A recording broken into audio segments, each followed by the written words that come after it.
탄기국이라고 하는 우린 통칭 뭐 박사모라고도 부르고 소위 탄기국 예, 친박 단체들이 지금 박영수 특검이라든지 이정미 헌재 소장이라든지 하는 사람들의 신변 위협이 도가 좀 지나쳐서 표창원 의원 같은 경우는 이 자체가 테러다. 그래서 테러 방지법 발동해야 된다. 그렇게 만들어주는 법이잖아요. 테러 방지법이 사람들 뒷조사해가지고 잡아내는 법이 아니고.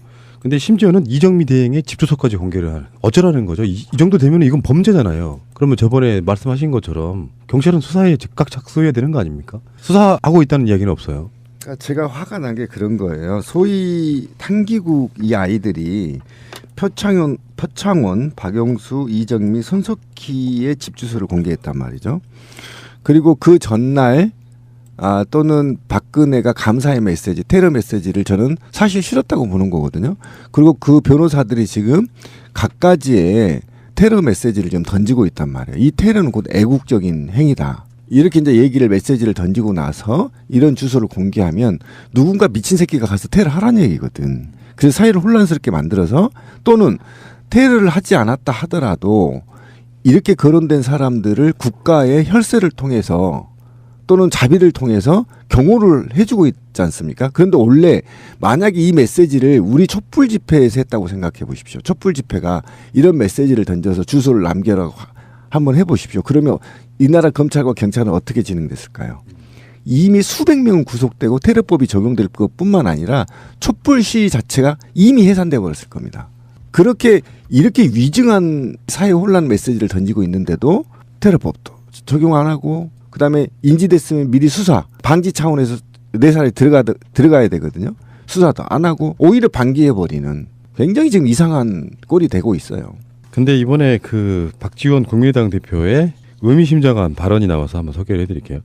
태극기 집회에 자금 지원하는 세력이 있다. 첫째, 둘째 집회에 든 비용이 또 정보가 취득됐나 보죠. 2억 들어갔고 4억 들어갔는데 현재도 버스 동원이 전국적으로 이루어지고 있다. 집회 당일에 예. 첫 번째 했을 때 2억이 모금됐다는 거예요. 예. 그다음에 두 번째 집회를 할 때는 4억이 모금됐다는 거예요. 예. 그러니까 어느 층에선가 예. 그 죄송합니다. 태극기 집회요. 예, 태극기 집회요. 저도 태극기 집회. 의아했습니다. 태극기 집회요. 예, 태극기 집회로 정정합니다. 2억, 4억 이렇게 했는데 예. 어느 세력인가 모르지만은 돈을 거기다 넣는 거예요. 지원하는 거예요. 계속해서. 예. 그렇기 때문에 이제 버스 동원이 예. 전국적으로 이루어지고 있지 않습니까? 실제로 전라남도에서도 고엽제 네. 200명에게 버스로 올라와라. 예. 이러한 지시를 받았다고 그래요. 그런데 이러한 것들이 전국적으로 자행되고 있기 때문에 그렇죠. 이게 과연 민의의 발로인지 아직도 관제의 발로인지 그게 의심스럽습니다. 이 가짜뉴스도 제재를 안 받고 사실 이게 허위사실이 대량으로 유포되는데도 그냥 주는데 이 생각하시는 컨트롤 타워 배우는 누구라고 보십니까? 글쎄요. 그걸 지금 제가 얘기하면은 저도 또 당할 거예요. 저도 전화를 못 받습니다. 제가 입력된 전화번호 외에는 안 받아요. 문자, 카카오톡 엄청나게 쏟아지는 거예요. 그렇기 때문에 제가 기자들로부터 전화를 잘 받는 사람, 전화가 오면은 꼭 해주는 사람 하는데요. 지금 만약 김어준 총수의 전화번호가 제가 입력이 안 됐다고 하면은 예. 안 받으신다. 총수가 전화 와도 안 받고 제가 콜도 안 해줘요. 그래서 저도 욕먹는데 저에게도 오는 걸 보면은 이로 행언할 수 없습니다. 배우가 있긴 있다고 보시는데 이제 누구라고 단정해서 지금 방송 중에는 말하시기는 어렵다는 거죠? 짐작 가는 곳은 있는데. 그럼 뭐 김어준 총수가 말하세요. 가지고 또 저는 지금도 만만히 재판받고 있어요. 네, 알겠습니다. 좀 봐주세요. 네. 저 끌고 가지 말고. 저도 재판을 받고 있습니다. 자, 이제 이 이슈 얘기해 볼게요. 이제 특검 연장. 어떤 정보가 들어왔는데 그게 자금 지원하는 세력이 있다. 어디일까요, 여러분? 우리가 추정되는 것을 몇 가지 한번 이야기 한번 꺼내봅시다. 첫 번째. 정경련? 정경련? 기본으로 들어가겠죠. 저는 정경련은 아니라고 봐. 정경련 여기서 잘못했다가 진짜 개박살 나는 수가 있어가지고 아니 최근에 그 이승철이라고 부회장 퇴직금을 20억을 줬대는데 그동안 나간 돈은 영수증 처리하려고 그렇게 한 거 아닐까라는 의심을 살짝 해보긴 했었는데 아직 뭐 정경련이 얼마나 잔고가 남아 있는지 몰라도 신기로 유입되는 자금은 없을지 몰라도 갖고 있는 잔고 갖고 좀 털어주긴 했겠죠. 어차피 탄력이 붙어 있는 상황이니까. 일단 가장 급한 놈이 돈 되게 돼 있거든. 그렇지. 그래서 저는 최순실 패밀리들이 여기저기서 좀 뒤에서 돈을 지원하고 있는 게 아니냐라는 지금 의혹이 지금 제기되고 있고. 저도 그쪽에 한 표 보태고 싶습니다. 특히 순실이 언니, 순실이보다 사실상 재산이 더 많다고 하는 순득이 언니네 집 재산이 일부 흘러나오고 있는 게 아닌가 싶은 생각이 이렇게 들어요. 순진해요. 왜?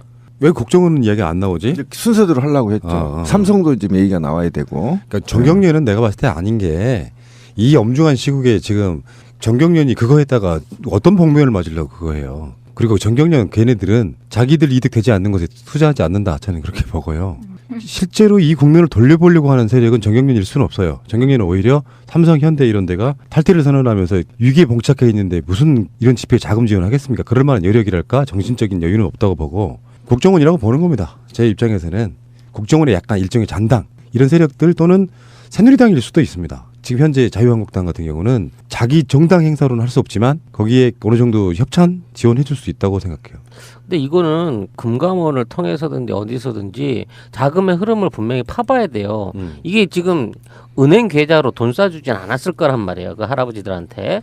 다 일당으로 돈으로 나눠줬을 건데 그렇다고 치면 그 정도의 현금을 꾸준하게 어디선가 지금 동원하고 있는 세력이 있다는 건데 이 돈이 태극기 집회에만 들어가겠냐고 앞으로. 그러니까 저희가 이게 지금 뭐 박지원 대표가 뭐 2억이니 3억이니 얘기냐 이건 껌값입니다. 저희 전공로에서요 221개 지부에서 버스를 대절해서 5만에서 10만 사이에 집회를 하면요 얼마 들어간지 아세요? 한 100억 들 것 같아요. 예, 45억 정도 들어갑니다. 버스 비용 120만 원씩 잡고요. 한 지부당 2개씩만 계산을 해보십시오. 얼마가 나오는지. 그러니까 계산이 다 나와요. 김밥에 물에 돈을 안 줘도. 그런데 이렇게 많은 돈 만약에 10만 명이 어제 7만 명이 나왔다고 쳐봅시다. 그러면 일부 반은 교회에서 나왔다고 쳐요. 그죠? 교회에서 나왔다고 치지만 일부 반 관변단체에서 동원한 모집책들이 있거든요. 이 모집책들이 동원한 돈과 수당 같은 경우는 천문학적인 숫자일 수도 있어요. 그래서 이 돈이 우리 권 PD가 얘기한 것처럼 최순실의 일부 비자금과 국정원의 회계 처리 안 된 돈들이 스며들었을 가능성에 대해서 굉장히 높게 보는 겁니다, 사실은. 아직도 이제 국정원의 우병우 라인이 살아 있으니까. 다 살아 있죠. 아까 찌라시님 얘기가 굉장히 저는 이제 눈에 거슬리는데 우병우 라인이 어디에도 있냐면 국세청에도 있단 말이에요. 그러니까 못 움직이는 겁니다. 그렇겠지. 예, 못 움직이는 거예요 지금. 감시할 수 있는 데를 먼저 잡아놨구나. 그래서 2차장 되어 있죠. 그다음에 또 검찰은 또 우병우 라인이 아직도 버티고 있다는 거 아닙니까? 그러니까 이런 측면에서 보면 제가 볼 때 이런 현상은 사정기관은 기본이고요. 이런 국정원 정보기관들이 유물적인 재화들을 지원하지 않으면 불가능한 수치입니다, 사실은. 그러니까 박지원 대표의 말은 전체 규모를 이야기한 건 아닐 것 같아요. 공식적으로 집행된 예산에 일부. 대한. 그 실제로 우리가 기억들 아십니까? 그 박진 촛불 집회 사회자분도 이야기했지만 한 번 100만 명 집회를 하는데 1억 든다 그랬잖아. 그 저기만 네. 시설비만. 그러니까 시설비만. 나머지 다 자원봉사 형태로 가니까요. 시설비만. 실제로 여기는 1억 정도 드는 거예요. 실비로만. 그런데 이제 공식적인 집행 2억, 뭐 4억 이렇게 이야기 점점점 했다는 것은 이런 식으로 집행되는 뭔가 돈을 하긴 그렇긴 해요. 우리들처럼 자발적으로 뭔가 모금해가지고 하는 행사가 아니고 누군가의 끌어가는 진짜 관제대모다 보니까 거기에 어느 정도 중심이 되는 인물들은 일당도 지급을 해야 되고요. 여러 가지 측면에서 그래서 누가 우리한테 보낸 이메일에 그런 이야기를 했어요.